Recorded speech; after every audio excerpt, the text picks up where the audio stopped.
राधे राधे दोस्तों, कैसे हो आप लोग। आई होप बहुत ही बढ़िया होंगे और बहुत ही मन लगाकर पढ़ रहे होंगे, क्योंकि अब आपके बोर्ड एग्जाम आने में मात्र 45 से 50 दिन लगभग बच गया है मेरे भाई। तो कम समय में बेहतर तैयारी आपको करनी है, अब बहुत ही अच्छी तरीके से पढ़ाई भी करनी है। तो मेरे भाई, मैं इस वीडियो में फिजिक्स का 2011 से लेकर 2024 तक जितने भी प्रश्न पूछे गए हैं ऑब्जेक्टिव में, उस वीडियो का मैं सोल्यूशन लाया हूँ। जी हाँ मेरे भाई, यह वीडियो बहुत ही धमाकेदार होने वाला है। वीडियो को पूरा देखिएगा, वन शॉट फिजिक्स खत्म।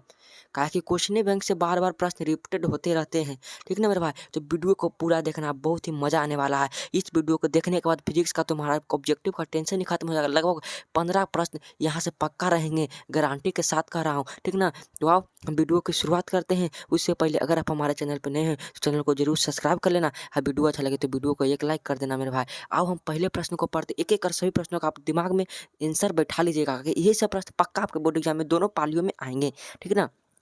पहला प्रश्न आपके सामने है, निम्न में से कौन सा पदार्थ लेंस बनाने के लिए प्रयुक्त नहीं किया जा सकता है। देखो, तो लेंस बनाने के लिए कौन सा पदार्थ प्रयुक्त नहीं करते हैं, तो मिट्टी। मैं पहले से ही आंसर टिक लगा दिया ताकि आपको एक भी गलती ना हो, हमारे से भी एक भी क्वेश्चन गलती ना हो जाए, ठीक ना। देखो 2012 में 17 में पूछा है, हो सकता है कि 2025 में यह प्रश्न पूछ दे। दूसरा, प्रकाश के प्रवर्तन के कितने नियम हैं, यह प्रश्न तो मोस्ट इंपॉर्टेंट है। तो प्रकाश के प्रवर्तन के मेरे भाई 2 नियम होते हैं, ठीक है। अगला क्वेश्चन आपके सामने यहाँ पे करा, प्रकाश के परावर्तन के कितने नियम हैं। तो प्रकाश के परावर्तन के नियम देखो कितना बार पूछा गया है, 12 में, 15 में, फिर 15 में, 20 में, 2021 में, 23 में। हो सकता है कि 2025 में यह प्रश्न छप जाए।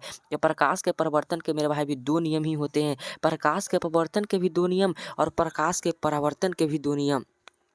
अगला प्रश्न यहाँ पे करा, किसी माध्यम का अपवर्तनांक का मान होता है, यानी अपवर्तनांक म्यू बराबर क्या होता है, तो म्यू बराबर साइन आई बटे साइन आर होता है। मोस्ट इंपॉर्टेंट प्रश्न है। अगला क्वेश्चन है, अवतल लेंस का आवर्धन एम बराबर होता है। तो अवतल लेंस का आवर्धन एम बराबर होता है मेरे भाई वी बटे यू, जो कि ऑप्शन नंबर डी में आपको देखने को मिलेगा, ठीक है। अगला क्वेश्चन है मेरे भाई आपके सामने, समतल दर्पण द्वारा बना प्रतिबिंब हमेशा क्या होता है। तो समतल दर्पण द्वारा बना प्रतिबिंब हमेशा काल्पनिक होता है, हजामत बनाने के लिए प्रयोग किया जाता है। तो हजामत बनाने के लिए अवतल दर्पण का प्रयोग करते हैं, ठीक है। अगला प्रश्न देखो, इसमें आपको कई प्रश्न हल्के भी देखने को मिलेंगे, कई प्रश्न भारी रहेंगे और कई प्रश्न अलग लेवल का ही रहेंगे, ठीक ना मेरे भाई। क्योंकि कोई टीचर आपको पढ़ाई नहीं होगा उस लेवल का प्रश्न भी पूछ दिया जाता है, इसलिए आपको पूरा तीनों का तैयारी एक वीडियो में हो जाता है। कैसा लगेगा, बहुत ही अच्छा लगेगा, ठीक ना। इसलिए वीडियो को पूरा देखना मेरे भाई।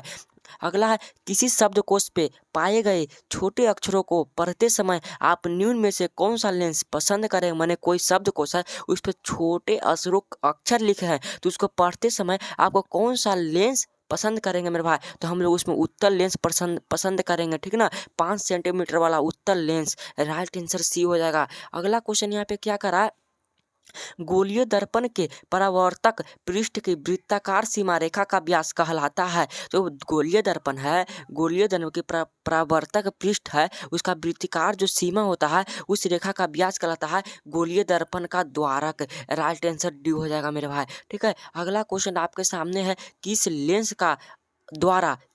द्वारा उत्पन्न आवर्धन एसआई का मात्रक होता है। माने किसी लेंस द्वारा उत्पन्न आवर्धन का मात्रक क्या होता है, तो आवर्धन का कोई मात्रक नहीं होता है, मात्रक विहीन वो होते हैं, ठीक है। अगला क्वेश्चन, निम्न में किस लेंस की फोकस दूरी धनात्मक होती है। लेंस पूछे या दर्पण पूछे, उसमें उत्तल ही होगी, उत्तल लेंस या उत्तल दर्पण, दोनों की फोकस दूरी धनात्मक होती है। अगला क्वेश्चन आपके सामने मेरे भाई, वाहनों के साइड मिरर यानी पीछे देखने के दर्पण में किस दर्पण का प्रयोग किया जाता है। तो वाहनों के साइड मिरर में उत्तल दर्पण का प्रयोग करते हैं। अगला है, निम्न में कौन दर्पण सूत्र है। तो 1/v + 1/u बराबर होता है 1/f। राइट आंसर ए हो जाएगा मेरे भाई। अगला क्वेश्चन क्या कर रहा है, ध्यान से पढ़ना, लेंस की क्षमता का एसआई मात्रक होता है। तो लेंस की क्षमता का एसआई मात्रक होता है मेरे भाई डायोप्टर होता है, ठीक है। राइट आंसर ए हो जाएगा। अगला क्वेश्चन है, निम्नलिखित में से किस लेंस को अभिसारी लेंस कहते हैं। तो उत्तल लेंस को अभिसारी लेंस कहा जाता है। अगला प्रश्न आपके सामने है, निम्न में कौन सा पदार्थ लेंस बनाने के लिए प्रयुक्त नहीं किया जा सकता है। तो मेरे भाई पीतल जो है उसको हम लेंस बनाने के लिए प्रयुक्त नहीं कर सकते हैं। ये गोलीय दर्पण की फोकस दूरी +20 सेंटीमीटर है, तो वह गोलीय दर्पण कैसा है, तो प्लस में है, यानी वह उत्तल दर्पण है। राइट आंसर भी ये होया। अगला क्वेश्चन करा, तालाब का जल कम गहरा दिखाई देने का कारण है? तो मेरा प्रकाश का अपवर्तन है, जिसके कारण तालाब का जल कम गहरा दिखाई देता है। अवतल दर्पण की फोकस दूरी होती है, तो अवतल दर्पण की फोकस दूरी ऋणात्मक होती है। कर स्पेक्ट्रम प्राप्त करने के लिए किसका उपयोग होता है? तो प्रिज्म का उपयोग होता है। ठीक है, कमेंट बॉक्स में आप बताना कि प्रिज्म में किस रंग का झुकाव सबसे अधिक होता है। ठीक है, कमेंट में जरूर बताना मेरे भाई। अगला क्वेश्चन कर रहा है, मानव नेत्र वस्तु का प्रतिबिंब निम्न में से किस भाग पर बनता है? ये एमबीबीआई प्रश्न, इसे जरूर याद कर लीजिएगा। तो मानव नेत्र में वस्तु का प्रतिबिंब होता है नेत्र के रेटिना पर बनता है। राइट आंसर सी हो जाएगा। और कैसा बनता है? वो वास्तविक और उल्टा बनता है, अब वस्तु से छोटा भी रहता है। कहता है कि टिंडल प्रभाव प्रकाश की कौन सी परिघटना को प्रदर्शित करता है? तो प्रकाश का परिकिरणन को प्रदर्शित करता है। राइट आंसर डी हो जाएगा। निकट दृष्टि दोष में किस लेंस का प्रयोग होता है? ये एमबीबीआई प्रश्न है। तो निकट दृष्टि दोष में मेरे भाई अक्षर निकट है 3 अक्षर का, तो उपचार होगा उसे एक जात यानी 4 अक्षर वाला, तो अवतल लेंस का प्रयोग हम लोग करते हैं। ठीक है, कर अगला प्रश्न, प्रकाश के किस वर्ण के लिए तरंग दैर्घ्य अधिकतम होता है? तो मेरे भाई वह रंग लाल है। प्रकाश में तरंग सबसे अधिक होता है लाल रंग का। कहता नेत्र में प्रवेश करने वाली प्रकाश की किरणों, क्वेश्चन यहाँ पे कह रहा ध्यान से पढ़े कि नेत्र में प्रवेश करने वाली प्रकाश की किरणों का अधिकांश अपवर्तन होता है। तो कोर्निया के बाहरी पृष्ठ पर ही उसका अधिकांश अपवर्तन हो जाता है। ठीक है, कह रहा वायुमंडल में प्रकाश का कौन सा रंग अधिक प्रकीर्णन करता है? तो मेरे भाई नीला रंग जो होता है वो अधिक प्रकीर्णन करता है। ठीक है, अगला क्वेश्चन करा निर्वात में प्रकाश की चाल होती है। तो निर्वात में प्रकाश की चाल 3 × 10⁸ मीटर पर सेकेंड होती है। ठीक है, अगला क्वेश्चन करा मेरे भाई तारे के टिमटिमाने का कारण है। तो तारों का टिमटिमाने का कारण मेरे भाई वायुमंडलीय अपवर्तन होता है। राइट आंसर सी हो जाएगा। विद्युत आवेश का ये सही मात्रक होता है। तो विद्युत आवेश का ये सही मात्रक कूलम्ब होता है। यह प्रश्न 2023 में पूछा गया था, 2025 में पक्का आ जाएगा। विद्युत आवेश का ऐसा मात्रा कूलम्ब होता है। ठीक है, निम्नलिखित में कौन सा पद विद्युत शक्ति को निरूपित नहीं करता है? तो I/R²। ठीक है, एमबीबीआई प्रश्न है। अगला क्वेश्चन है किस उपकरण में धन प्लस और ऋण का चिन्ह नहीं होता है? तो मेरे पास कुंडली में माइनस प्लस का चिन्ह नहीं होता है। धारा मापने को यंत्र को कहते हैं, अथवा इसी प्रश्न को उल्टा करके पूछ सकता है विद्युत परिपथ में विद्युत धारा को मापने के लिए क्या उपयोग करते हैं? तो अमीटर का। ठीक है ना, राइट आंसर ए हो जाएगा मेरे भाई। अगला क्वेश्चन कह रहा किसी चालक के वैद्युत प्रतिरोधकता का मात्रक है? तो ओम मीटर होता है। अब प्रतिरोध का मात्रक खाली पूछे तो ओम। हमारे घरों में जो विद्युत आपूर्ति की जाती है वह होती है 2220 वोल्ट प्रत्यावर्ती धारा होती है। ठीक है, कहते हैं जब किसी चालक तार से विद्युत धारा प्रवाहित होती है तो गतिशील कण होते हैं। जब कोई चालक तार रहेगा उसमें से अगर हम विद्युत धारा प्रवाहित करेंगे तो उसमें गतिशील कण इलेक्ट्रॉन होते हैं। देखो यह प्रश्न है जो 2024 में पूछा गया था, यहाँ पे नहीं लिखा, लेकिन 2024 में यह प्रश्न 2024 के दूसरे पाले में यह प्रश्न पूछा गया था, इसलिए इसे जरूर याद कर लीजिएगा। ठीक है ना, किसी विद्युत बल्ब पर 220 वोल्ट तथा 100 वाट का अंकित है। जब इसे 110 वोल्ट पर प्रचलित करते हैं तो इसके द्वारा उपयुक्त शक्ति कितनी होती है? तो देखो 220 वोल्ट है और 100 वाट अंकित है और इसमें 110 वोल्ट प्रचलित करते हैं तो इसके द्वारा उपयुक्त शक्ति, तो शक्ति का अगर फॉर्मूला लगा दीजिएगा तो इसका आंसर आ जाएगा मेरे भाई। इसे ध्यान से हल कर लीजिएगा। ठीक ना, विभवांतर का ये सही मात्रक है। तो विभवांतर का ये सही मात्रक वोल्ट होता है। विद्युत धारा उत्पन्न करने की युक्ति को कहते हैं तो जनित्र कहते हैं। अगला क्वेश्चन यहाँ पे कह रहा है निम्न में से कौन सा ऊर्जा स्रोत और ऊर्जा के उत्पन्न नहीं है? तो नाभिकीय ऊर्जा मेरे भाई। ठीक है, राइट आंसर सी हो जाएगा। कर अनवीकरणीय ऊर्जा कौन है? महासागरीय ऊर्जा, सौर ऊर्जा, कोयला से प्राप्त ऊर्जा, पवन ऊर्जा। देखो महासागरीय ऊर्जा, सौर ऊर्जा, पवन ऊर्जा ये सब जो है नवीकरणीय ऊर्जा है, लेकिन कोयला से जो प्राप्त ऊर्जा है वो अनवीकरणीय ऊर्जा, ये खत्म हो जाएंगे। ठीक है, ऊर्जा के दो अनवीकरणीय स्रोत हैं तो कोयला तथा पेट्रोलियम। यहाँ पे पेट्रोलियम तो अनवीकरणीय है लेकिन जैव मात्रा नवीकरणीय, तो यहाँ नहीं होगा। गोबर गैस जो है वो दोनों, ये गोबर गैस और जैव मात्रा दोनों नवीकरणीय हैं। विद्युत धारा के चुंबकीय प्रभाव की खोज किसने किया था? तो ऑर्स्टेड ने किया था। ये भी प्रश्न है। अगला क्वेश्चन है मेरे भाई निम्न में कौन सा स्वच्छ ऊर्जा स्रोत है, निम्न में से कौन सा है जो स्वच्छ ऊर्जा है? तो मेरा प्राकृतिक गैस जो होती है वो स्वच्छ ऊर्जा होती है, इसे किसी मनुष्य का कोई नुकसान नहीं होता है।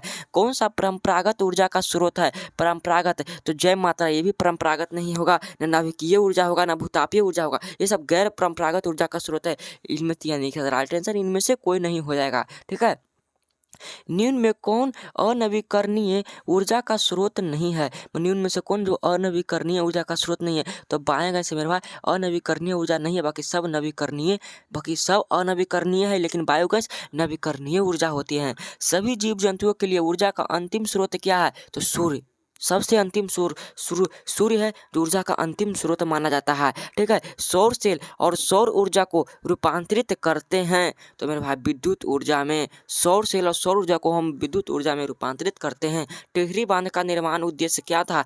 टिहरी बांध निर्माण का उद्देश्य क्या था? तो मेरे भाई जल की आपूर्ति भी करेंगे, उससे बिजली उत्पादन भी करेंगे और भूमि का सिंचाई भी हो जाएगा, यानी इनमें से सभी इसका उत्पादन था मेरे भाई। ठीक है, अगला प्रश्न आपके सामने यहाँ पे क्या करा, ध्यान से पढ़िएगा मेरे भाई। करा प्राकृतिक में पृथ्वी पर ऊर्जा का मुख्य स्रोत क्या है? तो सूर्य का प्रकाश, ये भी प्रश्न है। निम्नलिखित में कौन सा ऊर्जा नवीकरणीय ऊर्जा का स्रोत है? तो जैव मात्रा नवीकरणीय ऊर्जा का स्रोत है। यहाँ से 1 से 2 नंबर तक हर साल पूछते हैं नवीकरणीय ऊर्जा अनवीकरणीय ऊर्जा का स्रोत पहचानने के लिए। निम्न में उत्तम ऊर्जा स्रोत कौन सा है? तो पेट्रोलियम जो है उत्तम ऊर्जा स्रोत माना जाता है। एक MW के पवन ऊर्जा जनित्र के लिए पवन फार्म को लगभग कितनी हेक्टेयर भूमि चाहिए? अगर 1 MW पवन ऊर्जा जनित्र के लिए पवन फार्म को लगभग कितनी हेक्टेयर भूमि चाहिए? तो लगभग 2 हेक्टेयर। यह प्रश्न इंपॉर्टेंट नहीं है, इस पर ध्यान मत दीजिए, यह बहुत नया प्रश्न है। निम्न में कौन बायोगैस ईंधन का स्रोत नहीं है? तो मेरे भाई बायोगैस ईंधन का स्रोत नवीकरणीय ऊर्जा नहीं है। निम्नलिखित में कौन जीवाश्म ईंधन नहीं है? तो मेरा बायोगैस जो है वह जीवाश्म ईंधन नहीं है। जीवाश्म ईंधन का उदाहरण है तो कोयला जीवाश्म जीवों के जीवाश्म से प्राप्त होते हैं। ठीक है ना। अगला प्रश्न हमारे सामने यहाँ पे करा नवीकरणीय ऊर्जा का स्रोत है, तो सौर ऊर्जा नवीकरणीय ऊर्जा का स्रोत है। देखो नवीकरणीय ऊर्जा और अनवीकरणीय ऊर्जा पक्का याद कर लेना, इस सब्जेक्टिव में भी पूछ देगा, ऑब्जेक्टिव में तो हर हाल में 2 से 3 नंबर पूछ देता है। गर्म जल प्राप्त करने के लिए हम सौर सेल सौर जल तापक का उपयोग किस दिन नहीं कर सकते हैं? तो देखो बादलों वाले दिन हम सौर सेल का उपयोग नहीं कर सकते हैं, क्योंकि वहाँ पे धूप नहीं रहता है। ठीक है, तो राइट आंसर डी हो जाएगा। ठीक है, अगला प्रश्न आपके सामने है मेरे भाई, निम्नलिखित में कौन जैव मात्रा ऊर्जा का स्रोत उदाहरण नहीं है? तो नाभिकीय ऊर्जा जैव के मात्रा से प्राप्त नहीं होता है। विद्युत मोटर परिवर्तित करता है, तो विद्युत ऊर्जा को रासायनिक यांत्रिक ऊर्जा में परिवर्तित करता है विद्युत मोटर। राइट आंसर डी हो जाएगा। ठीक है, स्विच लगाए जाते हैं, इंपॉर्टेंट प्रश्न है। तो स्विच लगाए जाते हैं मेरे भाई, हमेशा गर्म तार में स्विच जो है लगाए जाते हैं। वह उपकरण जो विद्युत ऊर्जा को यांत्रिक ऊर्जा में बदलता है वह होता है तो विद्युत मोटर होता है। राइट आंसर बी हो जाएगा। ठीक है, विद्युत चुम्बक बनाने के लिए किस पदार्थ के क्षण का उपयोग होता है? तो नरम लोहा का उपयोग करते हैं। राइट आंसर सी हो जाएगा मेरे भाई। अगला क्वेश्चन कह रहा घरेलू विद्युत परिपथ में उदासीन तार का रंग होता है। घरेलू विद्युत परिपथ में उदासीन तार का रंग काला होता है। तो मेरे भाई अभी तक मैंने जितना ऑब्जेक्टिव प्रश्न क्वेश्चन में करा दिया उसमें से आपका अधिकतर सही हो गया होगा। ठीक ना, उसी जुनून के साथ अभी आगे बढ़िए, बहुत सारा अभी क्वेश्चन है। ठीक है मेरे भाई, वीडियो अगर आपको अच्छा लग रहा होगा तो 1 लाइक जरूर करना। ठीक ना मेरे भाई, और चैनल को जरूर सब्सक्राइब कर लेना। अगला प्रश्न है किस युक्ति में विभक्त वलय दिक् परिवर्तन का कार्य होता है? तो विद्युत जनित्र में। ये सभी इतना इंपॉर्टेंट प्रश्न आप पूछिए मत, बार बार पूछा जाता है। एक विद्युत सेल से धारा प्राप्त करने पर इन्हें इसके सिरों के बीच विभवांतर का मान होता है तो विद्युत वाहक बल से कम हो जाता है। ठीक है ना। लघु पतन के समय परिपथ में विद्युत धारा का मान क्या होता है? बहुत कम हो जाता है, परिवर्तित नहीं होता है, बहुत अधिक बढ़ जाता है, निरंतर परिवर्तित होता है। तो मेरे भाई लघु पतन के समय परिपथ में विद्युत धारा का मान बहुत अधिक हो जाता है। ठीक है ना। डायनेमो किस प्रकार की धारा प्राप्त होती है? मैं डायनेमो से किस प्रकार की धारा प्राप्त करते हैं? तो मेरे भाई डायनेमो एक ऐसा मात्रा है धारा जिससे दिष्ट धारा और प्रत्यय AC और DC दोनों करंट हम प्राप्त करते हैं, तो दोनों धाराएं भी होगी। ठीक है, विद्युत बल्ब के भीतर क्या होता है, तो विद्युत बल्ब के भीतर निष्क्रिय गैस भरी जाती है। ठीक है, विद्युत बल्ब में जो तार होता है वो किसका होता है, तो टंगस्टन का तार होता है। ठीक ना, विद्युत बल्ब पूछ देगा नामांकित चित्र खींचे, उसमें पूरा नामांकित नाम दे देना, 2 नंबर पक्का दे देगा। बैटरी से किस प्रकार की धारा प्राप्त होती है, तो बैटरी से दिष्ट धारा प्राप्त होती है। अगला क्वेश्चन आपके सामने है, विद्युत चुंबकीय प्रेरण की खोज किसने की थी, तो विद्युत चुंबकीय प्रेरण की खोज मेरे पास फैराडे साहब ने किए थे। कहते हैं अगला क्वेश्चन आपके सामने यहाँ पे कह रहा है कि निम्नलिखित में कौन विद्युत का सुचालक है, तो विद्युत का सुचालक ग्रेफाइट है मेरे भाई। अमीटर से निम्नलिखित में किसे मापा जाता है, तो धारा को अमीटर से मापा जाता है। धारा का ये मात्रा क्या होता है, कमेंट बॉक्स में जरूर बताना। 1 एम्पियर 1 बराबर होता है, तो 10 के पावर -13 एम्पियर के बराबर होता है। ठीक है, एम का मतलब होता है माइक्रो एम्पियर, तो 1 माइक्रो एम्पियर बराबर क्या होता है, तो 10 के पावर -3 एम्पियर। ठीक है, एमीटर का प्रतिरोध होता है तो बहुत छोटा होता है। ठीक है मेरे भाई, रियोस्टेट का उद्देश्य क्या है, तो रियोस्टेट है उसका उद्देश्य धारा के परिमाण में वृद्धि करो या कमी करो, उसका ही उद्देश्य होता है। मोस्ट इंपॉर्टेंट प्रश्न है मेरे भाई, इसे विशेष कर याद कर लीजिएगा, हो सकता है कि ये 2025 के पहले या दूसरे पाले में प्रश्न छप जाए। ठीक ना, 1 यूनिट विद्युत ऊर्जा का मान है, 1 यूनिट विद्युत ऊर्जा का मान 3 गुने 10 के पावर 6 जूल होता है। ठीक है ना, अगला क्वेश्चन कहते हैं कि कार्य करने की क्षमता को कहते हैं, तो कार्य करने की क्षमता को ऊर्जा कहते हैं। अगला क्वेश्चन करा है मेरे भाई, अमीटर को विद्युत परिपथ में कैसे जोड़ा जाता है, तो श्रेणी क्रम में जोड़ा जाता है। जूल कूलम JYC बराबर होता है, तो 1 वोल्ट बराबर होता है। किलोवाट घंटा KWH मात्रा का किसका, तो विद्युत ऊर्जा का है। ठीक है ना, अगला विद्युत ऊर्जा का ऐसा मात्रा किलोवाट घंटा। यदि कोई प्रतिरोध समानांतर हो तो उनका समतुल्य प्रतिरोध होगा, प्रतिरोध प्रत्येक प्रतिरोध से कम। अगर कोई विद्युत समानांतर में हो तो उसका प्रतिरोध प्रत्येक प्रतिरोधों से कम होते जाएगा। ठीक है ना, अगला क्वेश्चन आपके सामने यहाँ पे करा, समानांतर क्रम में संयोजित प्रतिरोधों की संख्या घटने के उपरांत संयोजित प्रतिरोधों का कुल प्रतिरोध क्या होता है, माने समानांतर क्रम में एक कोई संयोजित प्रतिरोध है, उसकी संख्या घट रही है तो उसके बाद संयोजित प्रतिरोधों का कुल प्रतिरोध बढ़ते रहता है। ठीक है, अगला क्वेश्चन करा, चालक का प्रतिरोध निर्भर नहीं करता, यहाँ पे निर्भर नहीं करता है किस पर, तो चालक में प्रवाहित विद्युत धारा पर। अगला क्वेश्चन है मेरे भाई, निम्नलिखित में कौन विद्युत का सबसे अच्छा चालक है, तो चांदी विद्युत का सबसे अच्छा चालक माना जाता है।